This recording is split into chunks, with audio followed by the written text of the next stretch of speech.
Բարև լույս սիրելի հայրենակիցներ, միջերկրական ծովի շրջաններից Հայաստանին մոտենում է հերթական ցիկլոնը։ Նրա ներթափանցումը կսկսվի մարտի 13-ի լույս 14-ի գիշերը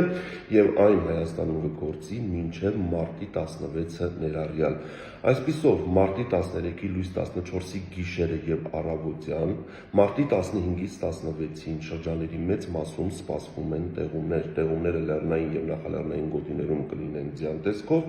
իսկ հովտային գոտիներում թազձյան եւ անձրևի տեսքով։ Մարտի 17-ից տեղումները ժամանակավորապես 2 օրով կդադարեն։ Օդի ջերմաստիճանը առաջիկա 5 օրերին ցերեկային ժամերին էապես չի փոխվի, բայց գիշերային ժամերին ունենք օդի ջերմաստիճանի բարձրացում։